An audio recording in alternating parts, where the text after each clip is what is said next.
तो मैं आपको बताऊंगा गरुड़ भगवान और विष्णु भगवान के बीच की बात।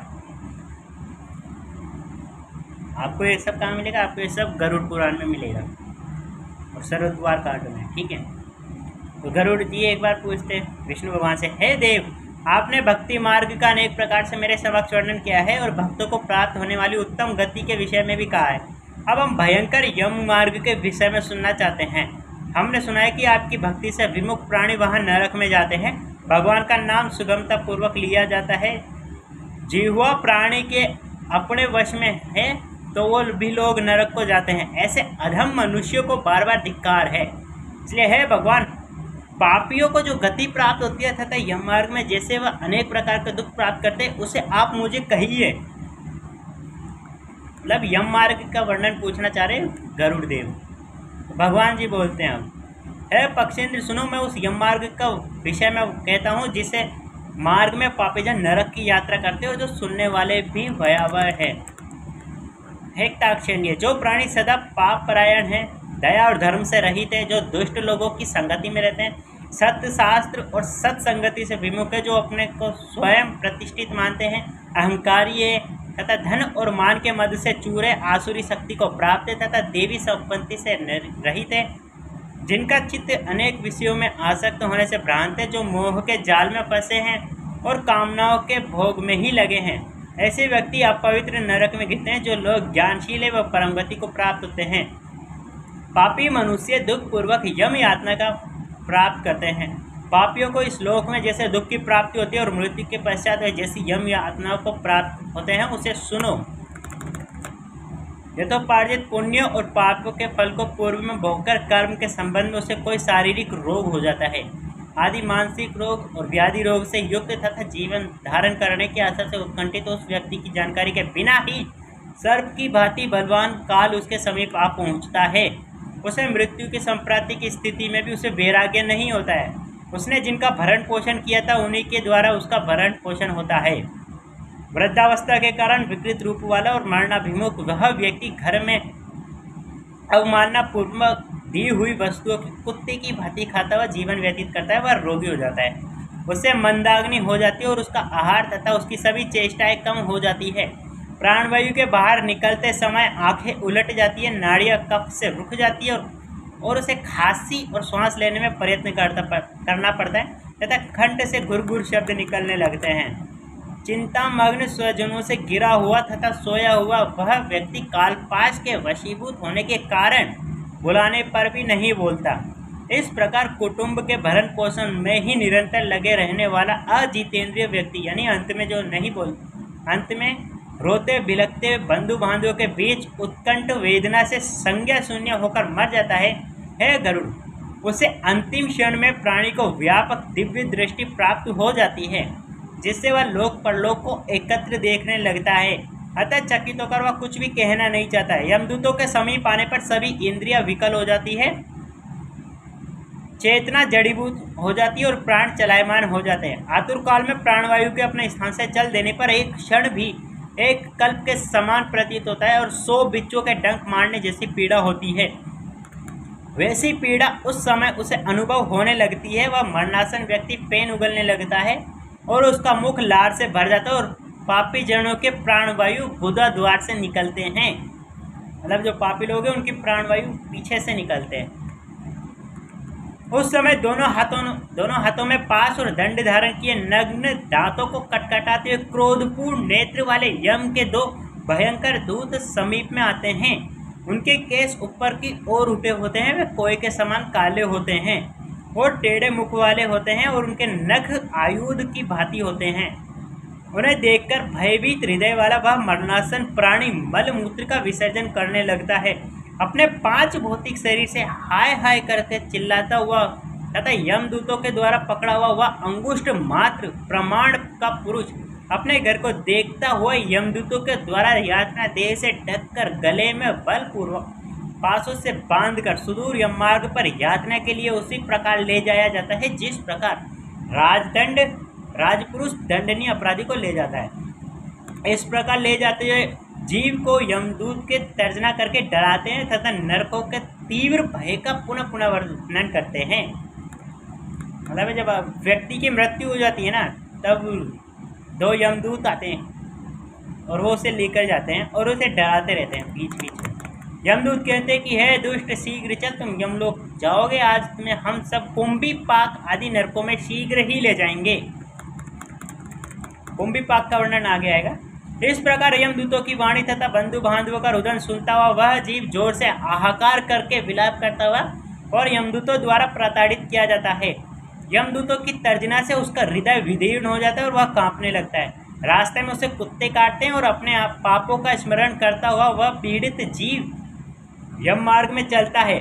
भूख और प्यास से पीड़ित होकर सूर्य, दावाग्नि एवं वायु के झोंकों से संतप्त होते हुए और यमदूतों के द्वारा पीठ पर कोड़े से पीटे जाते हुए उस जीव को तपी हुई बालिका से पूर्ण तथा विश्राम रहित तथा जल रहित मार्ग पर असमर्थ होते हुए भी बड़ी कठिनाई से चलना पड़ता है। मतलब है आपको बालू पे चलना होता है, बहुत गर्म, और वहाँ पर पानी भी नहीं है, गर्म में सूर्य धड़क रहा है, भूख और प्यास से खाने को कुछ भी नहीं है, आपको ऐसी ज़मीन पर चलना पड़ता है। थककर जगह जगह गिरता हुआ और मूर्छित होता हुआ वह पुनः उठकर पापी जन की भांति अंधकारपूर्ण यमलोक में ले जाया जाता है। 2 अथवा 3 मुहूर्त में वह मनुष्य वहां पहुंचता है और यमदूत उसे घोर नरक यातनाओं को दिखाते हैं। 2 अथवा 3 मुहूर्त में मनुष्य वहां पहुंचता है और यमदूत जो होते हैं उसे घोर नरक यातनाओं को दिखाते हैं और मुहूर्त मात्र में यमुक को और नारकी यातनाओं को भय को देकर वह व्यक्ति यम की आज्ञा से आकाश मार्ग से यमदूतों के साथ पुनः मनुष्य लोक में चला आता है।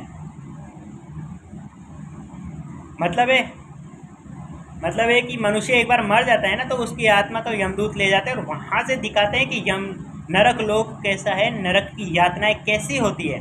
फिर वह पुनः यमराज की आज्ञा से पुनः आते हैं पृथ्वी पर। मनुष्य लोक में आकर अनादि वासनाओं से बद्ध वह जीव देह में प्रविष्ट होने की इच्छा रखता है, किंतु यमदूतों के द्वारा पकड़कर पास में बांध दिए जाने से भूख और प्यास से अत्यंत पीड़ित होकर रोता है। एक ताक्षर्य वह पाद की प्राणी पुत्रों से दिए हुए पिंड तथा आतुरकाल में दिए हुए दान को प्राप्त करता है, तो भी उस नास्तिक को तृप्ति नहीं होती है। पुत्रादि के द्वारा पापियों के उद्देश्य से किए गए श्राद्ध, दान तथा जलांजलि उनके पास ठहरती नहीं है, अतः पिंडदान का भोग करने पर वे क्षुधा से व्याकुल होकर यम मार्ग में जाते हैं। जिनका पिंडदान नहीं होता है वे प्रेत रूप में होकर कल पर्यंत निर्जन वन में बहुत दुखी होकर भ्रमण करते हैं। मतलब है अपने पितृजनों का जरूर पिंडदान करिए, वरना जिनका पिंडदान नहीं होता है वे प्रेत रूप में होकर कल पर्यंत निर्जन वन में बहुत दुखी होकर भ्रमण करते हैं। यानी सैकड़ों करोड़ों कल्प बीत जाने पर भी बिना भोग कर्मफल का नाश नहीं होता है। यानी सैकड़ों करोड़ों कल्प अलग होता है, कल्प आप पढ़ लेना, बीत जाने पर भी वह बिना भोग के कर्मफल का नाश नहीं होता है। जब तक वह पापी जीव यातनाओं का भोग नहीं कर लेता है तब तक उसे मनुष्य शरीर प्राप्त नहीं होता है। हे पक्षी, इसलिए पुत्र को चाहिए कि वह 10 दिनों तक प्रतिदिन पिंड दान करे। भगवान विष्णु बोलते हैं कि यदि किसी का पिता मर जाता है तो उसके पुत्र को 10 दिन तक पिंडदान करना चाहिए। अब आपको बताएंगे कि इस पिंडदान में होता क्या है, पिंडदान क्यों किया जाता है। पुत्र को 10 दिन तक पिंडदान करें। है पक्षी श्रेष्ठ, वे पिंड प्रतिदिन 4 भागों में विभक्त होते हैं। उनमें 2 भाग तो प्रेत के देह के पंचभूतों की पुष्टि के लिए होते हैं और तीसरा भाग यमदूतों को प्राप्त होता है। चौथा भाग उस जीव को आहार प्राप्त करता है और 9 रात दिन में पिंड को प्राप्त करके प्रेत का शरीर बन जाता है और 10वें दिन उसमें बल की प्राप्त होती है। एक मृत व्यक्ति के देह के जल जाने पर पिंड के द्वारा पुनः 1 हाथ लंबा शरीर प्राप्त होता है। मतलब जब आपकी मृत्यु हो जाएगी फिर आप यमदूतों के द्वारा यम यातनाओं को देखने के लिए ले जाओगे, दोबारा पुनः आओगे ना, तो आपको एक शरीर मिलेगा 1 हाथ जितना, इतना 1 हाथ जितना ना आपको एक शरीर मिलेगा। वो शरीर कैसे बना अभी आपने सुना, जिसके द्वारा वह प्राणी यमलोक के रास्ते में शुभ और अशुभ कर्मों के फल को भोगता है। मतलब जब आपका शरीर बन जाएगा ना, तब आप यम मार्ग में जाओगे ना, तब आपको दुख मिलेगा, सुख मिलेगा, वो सब आपको इसी शरीर के द्वारा मिलेगा। तो बहुत लोग पूछते थे कि मनुष्य तो मर जाएगा, उसकी आत्मा को भला कैसे होगा? तो वो जो पिंडदान किया जाता है ना, वो पिंडदान से आपका शरीर बनता है, एक हाथ जितना शरीर बनता है 10-13 दिन में। तो इसलिए आपको पिंडदान करना चाहिए, और पिंडदान इसीलिए किया जाता है। तो भगवान विष्णु से हम बोलते हैं। आगे बढ़ते हैं। पहले दिन जो पिंड दिया जाता है, उससे उसका सिर बनता है। मतलब आपके पहले दिन पिंड देने से जो आपने मर जाता है उसका सिर बनता है। दूसरे दिन पिंड से ग्रीवा मतलब गर्दन, दूसरे दिन से गर्दन और स्कंद कंधे, गर्दन और कंधे दूसरे दिन से। और तीसरे पिंड से हृदय बनता है, चौथे पिंड से पीठ, पांचवें से नाभि, छठे तथा सातवें पिंड से कमर और गुदांग, छठे पिंड से कमर और गुदांग सातवें पिंड से उत्पन्न होते हैं। आठवें पिंड से जांघें और नौवें पिंड से घुटने तथा पैर बनते हैं। इस प्रकार 9 पिंडों से देह को प्राप्त करके 10वें पिंड से उसकी सुधा और भूख, ये दोनों जागृत होती है। मतलब आपके 10वें पिंड दान करने से आपके जो शरीर प्राप्त होता है उसमें भूख जागृत होती है, भूख और प्यास। इस पिंडज शरीर को प्राप्त करके भूख और प्यास से पीड़ित जीव 11 तथा 12वें दिन 2 दिन भोजन करता है। और जब आपको 10 दिन भूख और प्यास मिल जाएगी, तब आप 11वां और 12वां मतलब 2 दिन आप भोजन करोगे। उसके बाद 13वें दिन यमदूतों के द्वारा बंदर की तरह बंधा हुआ वह प्राणी अकेला उस यम मार्ग में जाता है, उस यम मार्ग में जाता है अकेला। हे खग, मार्ग में मिलने वाली वैतरणी नदी को छोड़कर यमलोक की मार्ग की दूरी का प्रमाण 86,000 योजन है। 60,000 योजनानां प्रमाणतः यम मार्ग से विस्तारो वीणा वैतरणी खग। यह 56वां श्लोक, गरुड़ पुराण का 56वां श्लोक। 60,000 योजनानां प्रमाणतः यम मार्ग से विस्तारो वीणा वैतरणी खग। मतलब है जो वैतरणी नदी आएगी यम मार्ग के अंदर, उसको छोड़कर और यमलोक की दूरी 86,000 योजन है दक्षिण की तरफ। अब आप आकाश की जानते हो, नक्षत्र पढ़ लेना। फिर आप अगर जानना चाहते हो कि यमलोक कहाँ पर है, 86,000 योजन है। आपको फिर बता दूं, एक योजन में 8 मील होती हैं और एक मील में 1.6 किलोमीटर। आप अंदाजा लगा लो एक योजन कितना होगा। वह प्रेत प्रतिदिन रात दिन में 247 योजन चलता है। मतलब 247 योजन चलता है प्रतिदिन, दिन और रात में भी। मार्ग में आए हुए उन 16 पुरों को पार करके पात की व्यक्ति धर्मराज के भवन में जाता है। मतलब जब मार्ग में जाता है ना, तो 16 पुर आते हैं। पुर मतलब 16 जगह आती है, नगर आते हैं। तो वो 16 नगर कौन कौन से? पहला है सौम्यपुर, दूसरा सोरीपुर, तीसरा नगेंद्र भवन, चौथा गंधर्वपुर, पांचवा सेलागम, छठा क्रांचपुर, सातवां क्रूरपुर, आठवां विचित्र भवन, नौवां है ब्रह्मदपुर, 10वां है शीतांगपुर,